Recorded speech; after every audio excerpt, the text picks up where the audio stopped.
Have you ever wondered about the history of the Kingdom of Portugal? Let's start from the very beginning.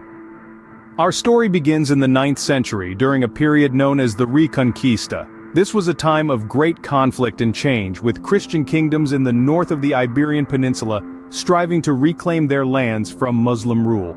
Amidst this tumultuous backdrop, the County of Portugal was established by a man named Vimara Peris. Peris was a vassal to the King of Asturias, a kingdom located in the northern part of the peninsula. As the Reconquista continued, the County of Portugal grew in importance and power.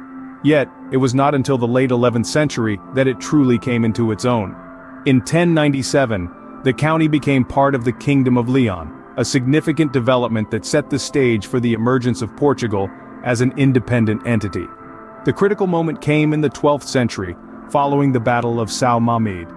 This decisive conflict saw the Counts of Portugal rise up against their overlords in Leon. Their victory at São Mamede marked a turning point in the history of the region.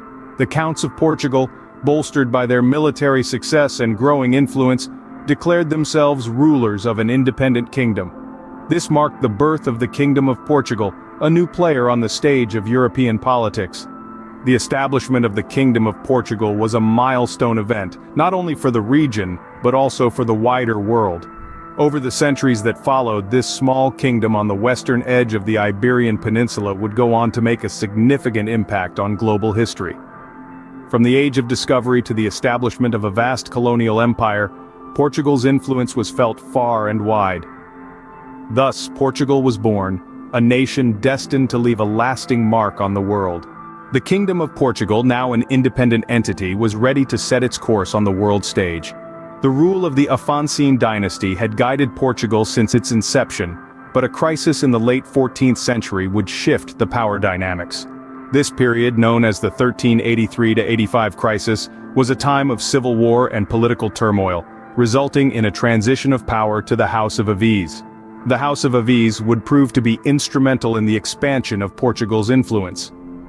Under their rule, during the 15th and 16th centuries, Portugal began to stretch its wings, sending out explorers to chart unknown territories. This period is often referred to as the Age of Discovery, and Portugal was at its forefront. The most famous of these explorers was perhaps Vasco da Gama, who found a sea route to India, opening up a valuable trade route and establishing Portugal as a significant player in the global spice trade. This was just the beginning of Portugal's overseas expansion. Soon, Portuguese explorers, driven by a thirst for knowledge and the promise of wealth, were venturing further afield, reaching the shores of Africa, Asia, and even the Americas. This era of exploration resulted in the establishment of a vast colonial empire. Territories across the globe, from Brazil in South America to Goa in India, fell under Portuguese rule. The Portuguese language and culture spread far and wide, leaving an enduring legacy that can still be seen today. However, this expansion was not without its challenges. Navigating the political complexities of foreign lands, dealing with hostile local populations, and managing far-flung territories stretched the resources of the small European kingdom. But through sheer determination and strategic alliances, Portugal succeeded in establishing a global presence. From a small European kingdom, Portugal had grown into a global power.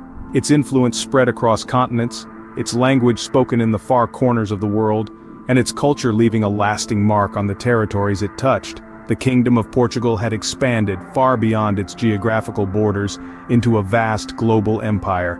The 17th century brought significant changes to the Kingdom of Portugal. In this era, the kingdom found itself entwined in a personal union with Habsburg Spain, a period that lasted from 1580 to 1640. This union, however, was not without its upheavals. The Portuguese, cherishing their independence and unique identity, chafed under the rule of the Habsburgs. The tension culminated in the Portuguese Restoration War, a conflict that raged from 1640 to 1668. The war was a fight for independence, a struggle to reclaim the autonomy that had been lost under the Habsburg rule. And after nearly 3 decades of strife and bloodshed, the Portuguese emerged triumphant, restoring their sovereignty. With the expulsion of the Habsburgs, the throne passed to the House of Braganza, a noble lineage of Portuguese origin.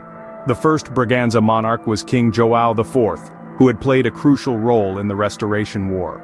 Under the Braganza rule, the kingdom sought to rejuvenate its global standing and influence, focusing on strengthening its colonies, particularly Brazil, which was its most valuable overseas possession. However, the House of Braganza was not destined to rule Portugal indefinitely.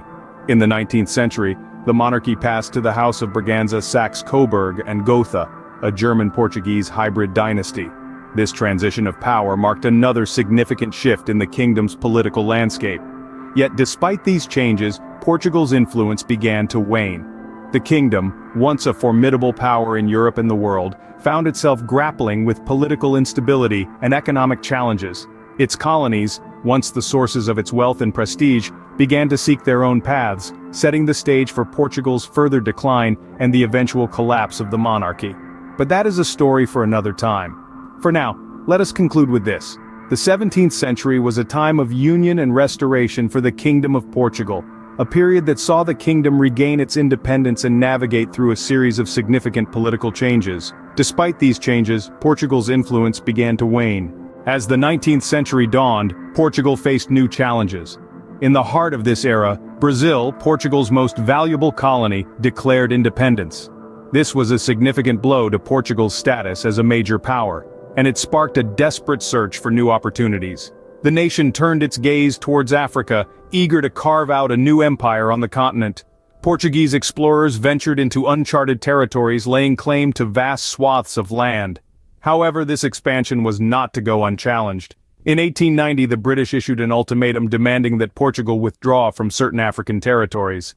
This ultimatum marked a humiliating setback for Portuguese ambitions, and was a stark reminder of their diminished standing on the world stage. Yet, Portugal clung to its monarchical traditions. The House of Braganza Saxe-Coburg and Gotha, which had taken the helm after the Portuguese Restoration War, continued to rule. However, the winds of change were blowing. The absolute monarchy that had governed Portugal for centuries was gradually giving way to a semi-constitutional monarchy. This shift was a sign of the growing political unrest bubbling beneath the surface. The tipping point came on the 5th of October, 1910. A revolution, fueled by progressive politicians and an influential press, erupted in the streets of Lisbon. The monarchy was overthrown, marking the end of the Kingdom of Portugal. In its stead, the First Portuguese Republic was established, marking a significant shift in the nation's political landscape. This was a tumultuous time for Portugal. Its once mighty empire had crumbled, its monarchy was no more, and it was forced to redefine its identity on the world stage. Yet even in decline, Portugal's impact was far-reaching. Its explorations had reshaped the world map, and its cultural influence could be felt from Brazil to Africa and beyond. The Kingdom of Portugal had come to an end, but its legacy was far from over. Its story serves as a compelling reminder of the rise and fall of empires, the relentless march of progress, and the enduring impact of history on our present world. The fall of the monarchy wasn't the end of Portugal's story. In the wake of the revolution in October 1910, a momentous event took place in the city of Oporto. On the 19th of January 1919, the monarchy of the North was proclaimed.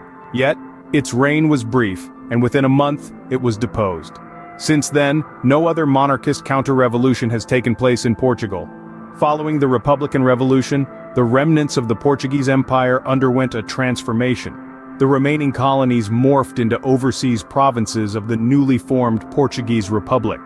For much of the 20th century, these provinces remained under Portuguese jurisdiction, marking the last remnants of a once vast and influential empire. The final handovers of these territories represent significant moments in Portugal's history. In 1975, the African provinces of Angola and Mozambique were relinquished. Finally, in 1999, Portugal bid farewell to Macau, its last foothold in Asia. These handovers signified the end of an era, closing the chapter on Portugal's colonial history. Yet the legacy of the Kingdom of Portugal, a small nation on the western edge of the Iberian Peninsula, is anything but small. Its influence has been felt around the globe. From the language and culture infused into Brazil, to the architectural and culinary influences seen in parts of Africa and Asia, Portugal's mark is indelible. The kingdom played a crucial role in the Age of Discovery, opening up new trade routes and bringing diverse cultures into contact. And while its monarchy may have fallen, its impact endures. Even today, the traces of Portugal's monarchical past are evident. The architectural grandeur of its castles and palaces, the rich tapestry of its cultural traditions, and the pride and resilience of its people all bear testament to a history shaped by kings and queens, by explorers and colonists, by triumphs and setbacks. And that's the story of the Kingdom of Portugal, a small nation with a significant global impact.